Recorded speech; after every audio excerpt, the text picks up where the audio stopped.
Hey there, Jedi, Sith, and Baby Yodas alike. I hope you're all having a fantastic day.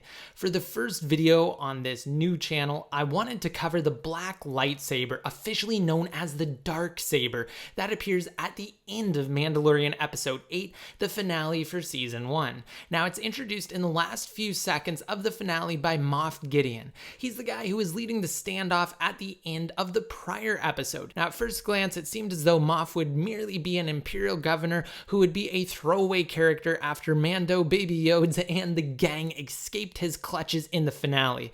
But boy did Jon Favreau, who is the head writer and showrunner, throw us a curveball when he cemented Moff's seeming role as the antagonist for the second season. So spoilers incoming. If you haven't watched episode 8, pause this video now and come back after doing so. So in the final few seconds of episode 8, we get a close-up of Moff's crashed, shiny, brand new Outland TIE fighter being picked apart by Jawas. Then, in a surprising move that caught most people off guard, we see a black blade pierce the hull of the ship and cut a section out of it before Moff emerges to climb atop it and pose villainously against the desert backdrop. Cape flapping in the breeze, Darksaber in hand, and scene.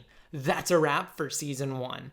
Now, at this point, you may be saying, yeah, that's why I'm here. What does it mean? What is it? Is it a lightsaber? Is it something different? So let's delve into it. Now, I'm going to keep the backstory relatively short and give you guys the most pertinent info and try to answer the aforementioned questions as efficiently as possible. I may also do subsequent videos on the Dark Saber because I feel like it's going to be very important to the show moving forward. So let me know if you'd be interested in that in the comments. Okay, so on to the main question. What is it? Is it a lightsaber? Yes, it is a lightsaber. The Darksaber is an ancient black-bladed lightsaber. Now, I know what you're thinking, but how can it be a lightsaber if it looks more like a ninja sword than a traditional metal-hilted glowing blue, green, purple, red, or yellow lightsaber?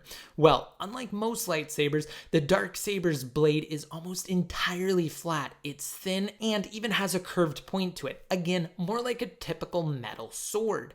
Now, the black core of the blade seemingly draws in all surrounding light and color, leaving an ill-defined white electric glow or aura along its edges. And just like its traditional or common lightsaber cousins, the Darksaber emits a high-pitched whine when the blade is active and makes a whistling sound when slicing through the air. The blade itself has shown up across 3 Star Wars series, including Star Wars Clone Wars, Star Wars Rebels, and now the Mandalorian. So this is where things get interesting. Taking it outside of the Star Wars universe for a second into our galaxy, the idea for it originated from George Lucas himself when he was actually working on the Clone Wars series. Before the Darksaber made its appearance, Pre Vizsla was originally slated to stand off against Obi-Wan Kenobi in the Clone Wars with a vibroblade, which is a popular weapon in the Star Wars expanded universe.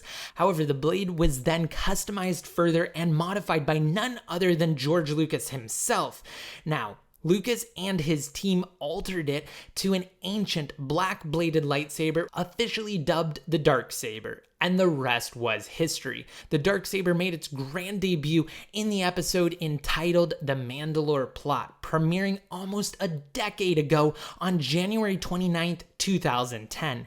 In canon, the Darksaber was an ancient lightsaber created by Tar Vizsla, the first Mandalorian to ever be inducted into the Jedi Order. Now, after his passing, the Darksaber was housed in the Jedi Temple before members of the House Vizsla stole it back during the conflict with the Jedi amidst the fall of the Old Republic. From there, the Darksaber was passed down through generations by the ancestors of Pre Vizsla, who himself would later fight Obi-Wan in the Saber's first appearance in the aforementioned episode of Clone Wars. Pre Vizsla, who is also the leader of the Death Watch, used the blade to conquer Mandalore and take control during conflicts with the new Mandalorians. Then it finally left House Vizsla when Darth Maul killed Pre Vizsla and claimed the Darksaber as his own.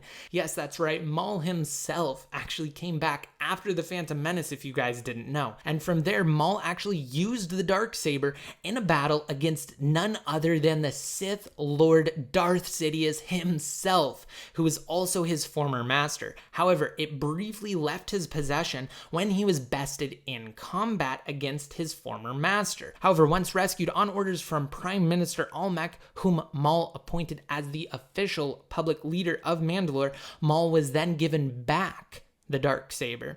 Now later during the Age of the Empire, Sabin Wren from Star Wars Rebels stole the Darksaber from the Night Sisters' lair. The Night Sisters, aka the Witches of Darthmere, were a clan of shadow magic wielding females, one of whom was actually Darth Maul's mother. So after it was stolen from their lair, the blade was used during a number of missions before eventually falling into the hands of, you guessed it, Moff Gideon. And that, Jedi, Sith, and Baby Yodas alike, is the history and meaning behind the Darksaber, aka the Black Lightsaber that appears at the end of the first season of Mandalorian. So no, that was not the first time it's appeared, and yes, long story short, it is a Black Lightsaber, more or less, and I really hope you guys liked this video and enjoyed it. I had a blast making it, and I would just love it if you would subscribe. I have so many new ideas and plans for the future, and you guys will hopefully help to make them possible by sticking around to see them once I post them. So until then, my name's Tanner from the Star Wars Canon,